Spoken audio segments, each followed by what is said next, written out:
আসসালামু আলাইকুম ওয়া রাহমাতুল্লাহি ওয়া বারাকাতুহু। সম্মানিত দর্শক শ্রোতা ভাই বোনেরা, আজকের ভিডিওতে আমরা আলোচনা করব আল্লাহর হাবিব শেষ নবী মুহাম্মদুর রাসূলুল্লাহ সাল্লাল্লাহু আলাইহি সাল্লামের ইন্তেকালের পুরা বিস্তারিত আলোচনা, অর্থাৎ আল্লাহ হাবিব মুহাম্মদুর রাসূলুল্লাহ সাল্লাল্লাহু আলাইহি সাল্লাম এর জীবনের শেষ সপ্তাহ নিয়ে আমরা আলোচনা করব। এজন্য ইসলাম প্রচারের উদ্দেশ্যে আমরা অবশ্যই আমাদের এই চ্যানেলটিকে সাবস্ক্রাইব করব এবং আলোচনাটাকে আমরা শেয়ারের মাধ্যমে অন্যদের কাছে পৌঁছিয়ে দিব। মুহতারাম হাজরিন, আল্লাহ হাবিব মুহাম্মদুর রাসূলুল্লাহ সাল্লাল্লাহু আলাইহি ওয়াসাল্লাম এর সময় আল্লাহ তাআলার দ্বীনের পূর্ণতা অর্জন করেছে এবং পুরো আরব জাহান ইসলামের নিয়ন্ত্রণে ছিল। কিন্তু রাসূলুল্লাহ সাল্লাল্লাহু আলাইহি সাল্লামের আচার আচরণ, রাসূলুল্লাহ সাল্লাল্লাহু আলাইহি সাল্লামের চিন্তা চেতনা এবং আল্লাহ হাবিবের বিভিন্ন কথাবার্তার মাধ্যমে স্পষ্ট বেশি উঠেছে যে আল্লাহ হাবিব মুহাম্মদুর রাসূলুল্লাহ সাল্লাল্লাহু আলাইহি সাল্লাম অতি শীঘ্রই তিনি দুনিয়াবাসীদেরকে চির বিদায় দিয়ে তিনি দুনিয়া থেকে তার রবের সান্নিধ্যে তিনি চলে যাবে। উদাহরণস্বরূপ বলা যায়, দশম হিজরিতে আল্লাহর হাবিব দশম হিজরি রমজানে ইতিকাফ করেছিলেন 20 দিন, অথচ অন্যান্য বছর রমজানে আল্লাহর হাবিব ইতিকাফ করতেন 10 দিন। এবং দশম হিজরি রমজানে হযরত জিবরাইল আলাইহিস সালাম আল্লাহর হাবিবকে পুরা কোরআন শরীফ 2 বার শুনিয়েছিলেন। এবং দশম হিজরির বিদায় হজে আল্লাহর হাবিব বলেছিলেন, আমি জানি না হয়তো তোমাদের সাথে আমার আর একত্রিত হওয়া সম্ভব হবে না, হয়তো আমার জীবনের শেষ এই আরাফার ময়দানে উপস্থিত হওয়া। এবং আল্লাহ হাবিব জামরায়ে আকাবার কাছে বলেছিলেন সাহাবায়ে কেরামদেরকে যে তোমরা আমার থেকে হজের নিয়মাবলী শিখে নাও, হয়তো সামনের বছর আমার পক্ষে আর সম্ভব হবে না তোমাদের সাথে হজ করা। মুহতারাম হাজরিন, আল্লাহ হাবিব সাল্লাল্লাহু আলাইহি সাল্লাম এভাবে অনেকগুলো দিক নির্দেশনা দিয়েছেন যে বিষয়গুলো স্পষ্ট করে যে আল্লাহ হাবিবের দুনিয়া থেকে বিদায় নেওয়ার সময় চলে এসেছে। এবং দশম হিজরির জিলহজ মাসের 10, 11, 12 তারিখের মাঝে সূরা নসর আল্লাহ তাআলা নাযিল করলেন, যে সূরার দ্বারা আগাম সংবাদ দেওয়া হলো যে আল্লাহ হাবিব দুনিয়া থেকে যাওয়ার সময় হয়ে গেছে। প্রিয় দর্শক শ্রোতা, এখন আমরা আলোচনা করব আল্লাহ হাবিবের জীবনের শেষ সপ্তাহ নিয়ে। 11 হিজরির সফর মাসের প্রথম দিকে আল্লাহ হাবিব মুহাম্মদুর রাসূলুল্লাহ সাল্লাল্লাহু আলাইহি সাল্লাম উহুদ পাহাড়ে গমন করেন এবং সেখানে গিয়ে সমস্ত শহীদদের জন্য দোয়া করেন। অর্থাৎ এভাবে তিনি দোয়া করলেন, বোঝা যায় যে একজন জীবিত মানুষ মৃতদের থেকে বিদায় নিতেছে। এরপর আল্লাহ হাবিব সাল্লাল্লাহু আলাইহি সাল্লাম উহুদ পাহাড় থেকে ফিরে আসলেন। আসার পরে তিনি সাহাবায়ে কেরামদেরকে নিয়ে মিম্বারে বসলেন এবং তিনি বললেন, আমার সাহাবায়ে কেরাম, আমি তোমাদের কর্মতৎপরতার নেতা, আমি তোমাদের জন্য সাক্ষী। আমি আল্লাহ তাআলা আমাকে দুনিয়ার সমস্ত রাজত্ব এবং দুনিয়ার সমস্ত শান শৌকতের চাবিকাঠি দিয়েছে। আমি আমার মৃত্যুর পরে এই আশঙ্কা করি না যে তোমরা আমার মৃত্যুর পরে শিরকের ভিতরে লিপ্ত হবে, বরং আমি আশঙ্কা করতেছি যে আমার পরে তোমরা দুনিয়া নিয়ে বাড়াবাড়ি করবে। মুহতারাম হাজরিন, আল্লাহ হাবিব সাল্লাল্লাহু আলাইহি সাল্লাম সফর মাসের 19 তারিখে রাসূলুল্লাহ সাল্লাল্লাহু আলাইহি সাল্লাম এক সাহাবীর জানাজার জন্য তায়েফে গেলেন এবং সেখান থেকে ফেরার পথে আল্লাহ হাবিবের মাথা ব্যথা শুরু হয় এবং প্রচণ্ড আকার ধারণ করে সেই ব্যথা, যার কারণে তার মাথার পট্টির উপরেও তাপ অনুভব হলো। সেই ব্যথা নিয়ে আল্লাহ হাবিব মুহাম্মদুর রাসূলুল্লাহ সাল্লাল্লাহু আলাইহি সাল্লাম 11 দিন পর্যন্ত নামাজ পড়াইলেন। আর রাসূলের অসুস্থতার মেয়াদ ছিল 13 দিন বা 14 দিন। এরপর আল্লাহ হাবিব মুহাম্মদুর রাসূলুল্লাহ সাল্লাল্লাহু আলাইহি সাল্লামের অসুস্থতা অর্থাৎ মৃত্যুর 5 দিন পূর্বে 4 সোমবার বুধবারের দিন আল্লাহর হাবিবের অসুস্থতার তীব্রতা বেড়েই চলছে, রাসূল দিন দিন দুর্বল হয়ে যাচ্ছে। তখন আল্লাহ হাবিব কি করলেন? আল্লাহ হাবিব তার বিবিদেরকে বললেন যে আমি আগামীকাল কোথায় থাকবো। তার বিবিরা রাসূলের কথা থেকে বুঝতে পারলেন যে আল্লাহ হাবিবের শেষ সময় চলে আসছে। তারা সিদ্ধান্ত দিলেন, ইয়া রাসূলুল্লাহ, আপনার যেখানে থাকতে মনে চায় আপনি সেখানে অবস্থান করুন। তখন আল্লাহ হাবিব আম্মা জান হযরত আয়েশা সিদ্দিকা রাদিয়াল্লাহু তাআলা আনহার ঘরে হযরত আলী ইবনে আবু তালিব এবং ফজল ইবনে আব্বাস এই দুইজনের কাঁধে বহর করে আল্লাহ হাবিব আয়েশার ঘরে স্থানান্তরিত হলেন এবং জীবনের শেষ সপ্তাহ আল্লাহর হাবিব আম্মা জান আয়েশার ঘরে কাটিয়ে দিলেন। রাসূলুল্লাহ সাল্লাল্লাহু আলাইহি সাল্লাম মৃত্যুর 5 দিন পূর্বে বুধবারের দিন রাসূলের অসুস্থতা বেড়ে যায়। রাসূল সাল্লাল্লাহু আলাইহি সাল্লাম তখন বিবিদেরকে বললেন, তোমরা 7টা কূপের 7 কলসি পানি ভরপুর করে নিয়ে আসো, আমার উপরে ঢালো, যাতে আমি একটু সুস্থ হতে পারি, আমি সুস্থতা অনুভব করি এবং সাহাবায়ে কেরামদেরকে কিছু নসিহত করতে পারি। তখন 7 কূপ থেকে 7 কলসি পানি এনে আল্লাহর হাবিবকে বসিয়ে তার মাথার উপরে পানিগুলো ঢালা হলো। এই পরিমাণ পানি ঢালা হলো, আল্লাহর হাবিব সাল্লাল্লাহু আলাইহি সাল্লাম বললেন আর ঢালতে হবে না, রাসূলের কাছে কিছু সুস্থতা অনুভব হলো। তখন তিনি মসজিদে গেলেন, মিম্বারে বসলেন এবং সাহাবায়ে কেরামদেরকে নসিহত করলেন। আল্লাহ হাবিব সাহাবায়ে কেরামদেরকে বললেন, ইহুদ নাসারারা ধ্বংস হোক, কারণ তারা তাদের নবীদের কবরকে মসজিদে পরিণত করেছে। আমি দুনিয়া থেকে যাওয়ার পরে তোমরা আমার কবরকে পূজার জন্য মূর্তিতে পরিণত করিও না। এরপর আল্লাহ হাবিব বললেন, যদি আমার পিঠ তোমাদের সামনে, যদি আমি তোমাদের কারো পিঠে চাবুক মেরে থাকি তোমরা তার প্রতিশোধ নিতে পারো। আমি যদি কারো সম্মান নষ্ট করে থাকি প্রতিশোধ নিতে পারো। আমার কাছে যদি পাওনাদার থাকে তাহলে তোমরা সেটা চেয়ে নিতে পারো। এক সাহাবী বললেন তিনি 3 দিরহাম পাবে। রাসূল তখন ফজল ইবনে আব্বাসকে ওই সাহাবীর 3 দিরহাম পরিশোধ করার জন্য দায়িত্ব দিয়ে দিলেন।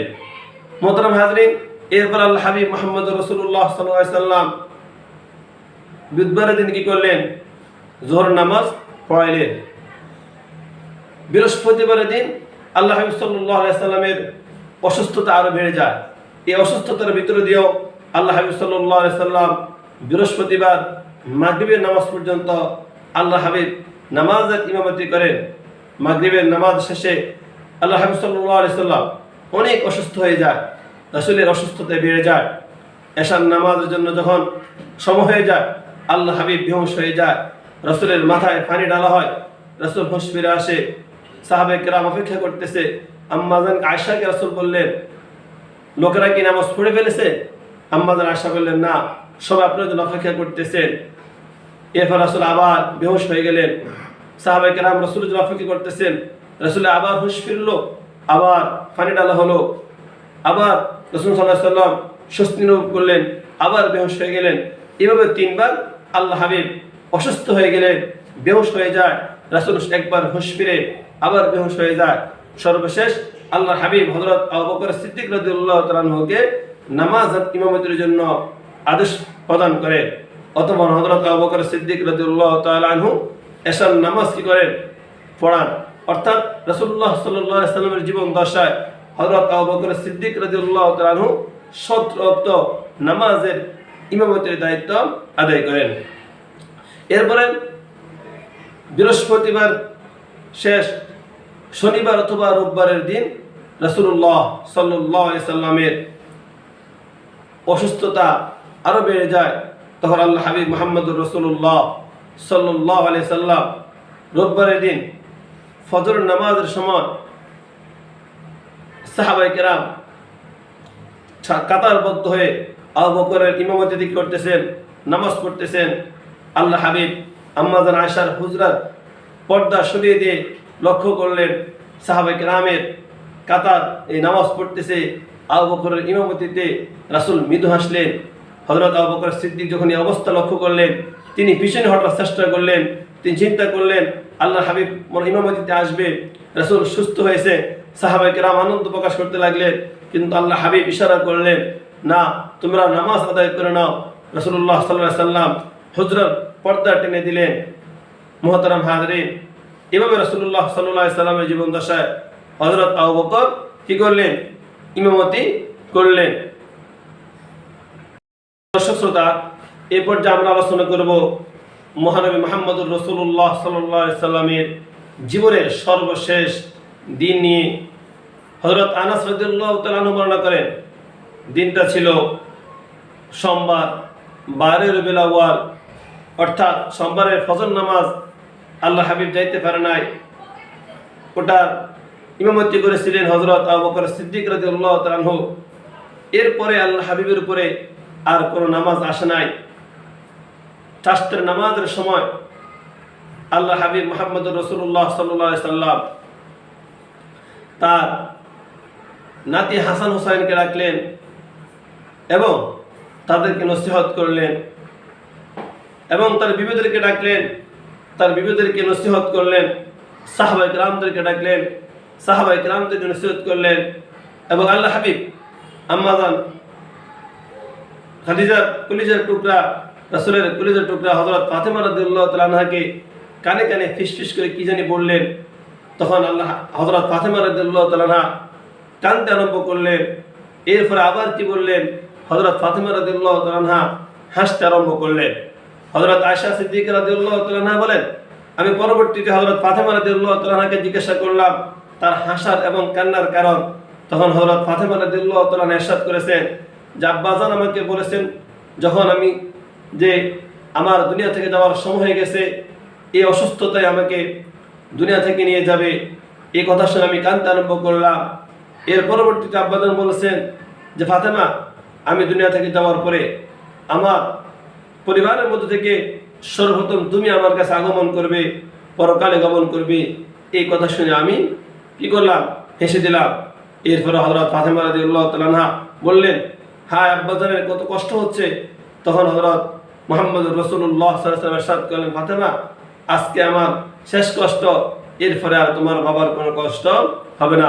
প্রিয় দর্শক, এই পর্যায়ে আমরা আলোচনা করব রাসূলুল্লাহ সাল্লাল্লাহু আলাইহি ওয়াসাল্লামের মৃত্যুর অবস্থা নিয়ে। আম্মা জান আয়েশা সিদ্দিকা রাদিয়াল্লাহু তাআলা আনহা ইরশাদ করেন যে রাসূলুল্লাহ সাল্লাল্লাহু আলাইহি ওয়াসাল্লামের শেষ সময় অর্থাৎ মরণকালীন সময় শুরু হয়ে গেছে। তখন রাসূল করিম সাল্লাল্লাহু আলাইহি ওয়াসাল্লাম আমার শরীরের সাথে ঠেস দেওয়া অবস্থায় ছিলেন। এ সময় আমার ভাই আব্দুর রহমান আমাদের গৃহে আগমন করেন। তখন তার হাতের ভিতরে ছিল মেসওয়াক। আমি লক্ষ্য করলাম আল্লাহ হাবিব এক দৃষ্টিতে তার মেসওয়াকের দিকে তাকিয়ে রইলেন। তখন আমি লক্ষ্য করলাম যে আল্লাহ হাবিব মেসওয়াক চাচ্ছেন। আমি বললাম, ইয়া রাসূলুল্লাহ, আপনি কি মেসওয়াক চাচ্ছেন? রাসূল মাথা ইশারা করলেন। তখন আমি মেসওয়াক এনে তার সামনে উপস্থিত করলাম। মেসওয়াক শক্ত হওয়ার কারণে তিনি দাঁত মেসওয়াক করতে পারতেছেন না। তখন আমি আমার দাঁত দ্বারা চিপিয়ে দিলাম। অতবার আল্লাহ হাবিব করলেন, সেই মেসওয়াক দ্বারা যথেষ্ট পরিমাণ মেসওয়াক করলেন। আমাদের আশা শুকর আদায় করতেন যে আল্লাহ তাআলার কাছে আমার শুকরিয়া, আল্লাহ তাআলা আমার হাবিবকে আমার কোলে কি করলেন? মৃত্যু দিলেন, আমার ঘরে মৃত্যু দিলেন, এবং আমার থুতু আর আল্লাহ হাবিবের থুতুকে মেসওয়াকের মাধ্যমে একত্রিত করে দিলেন। এরপর আল্লাহ হাবিব সাহাবায়ে কেরামদেরকে বললেন, নামাজ নামাজ নামাজ, এবং অধীনস্থদের প্রতি তোমরা লক্ষ্য রাখবা। রাসূল মৃত্যুর সময় নামাজের কথা এবং অধীনস্থদের সাথে কৃতদাস দাসীদের সাথে উত্তম ব্যবহারের কথা রাসূল বারবার বললেন। রাসূল মেসওয়াকের গুরুত্ব দিলেন। রাসূল মৃত্যুর শেষ সময় মেসওয়াক করলেন। এরপরে আল্লাহর হাবিব মুহাম্মদুর রাসূলুল্লাহ সাল্লাল্লাহু আলাইহি সাল্লাম বললেন, লা ইলাহা ইল্লাল্লাহু মুহাম্মদুর রাসূলুল্লাহ, অর্থাৎ আল্লাহ তাআলা ব্যতীত কোনো মাবুদ নাই। এবং আল্লাহ হাবিব বললেন, হায় মৃত্যু যন্ত্রণা কত না কঠিন। এরপরে আমাদের আয়েশা বলেন, আমি লক্ষ্য করলাম আল্লাহ হাবিব তার হাত অথবা আঙ্গুলকে আকাশের দিকে তুললেন এবং ফিস ফিস করে আল্লাহ তাআলার কাছে কি জানি বললেন। অর্থাৎ আল্লাহর কাছে তিনি বললেন, হে আল্লাহ, আপনি নবী, সিদ্দিক, শহীদ, সুহাদায়ে সালিহিনদের কাতারে আমাকে অন্তর্ভুক্ত করুন। আপনার প্রিয় নেক বান্দাদের কাতারে আমাকে শামিল করুন। আমার প্রতি রহম করুন, আমাকে ক্ষমা করুন, আমাকে মার্জনা করুন। আমাকে রফিক আলার অন্তর্ভুক্ত করুন। আল্লাহ হাবিব তিনবার বললেন আল্লাহুম্মা রফিকাল আলা, আল্লাহুম্মা রফিকাল আলা, আল্লাহুম্মা রফিকাল আলা। এরপর আল্লাহ হাবিব কি করলেন? তার প্রিয় রব আল্লাহ তাআলার সান্নিধ্যে চিরদিনের জন্য চলে গেলেন। মোহতারাম হাজরিন, এই ছিল আজকের আলোচনা। আল্লাহ তাআলা আমাদেরকে রাসূলুল্লাহ সাল্লাল্লাহু আলাইহি সাল্লামের এই আলোচনা থেকে শিক্ষা অর্জন করার তৌফিক দান করুক এবং দিন প্রচারের উদ্দেশ্যে আমরা আমাদের এই আলোচনাটুকু সাবস্ক্রাইব করে অবশ্যই পাশে থাকবেন এবং রাসূলুল্লাহ সাল্লাল্লাহু আলাইহি সাল্লামের জীবনের অন্যান্য আলোচনা শোনার আমন্ত্রণ জানিয়ে আজকের মতো আলোচনা এখানে শেষ করলাম। ভালো থাকবেন, সুস্থ থাকবেন। আসসালামু আলাইকুম ওয়া রাহমাতুল্লাহি ওয়া বারাকাতুহু।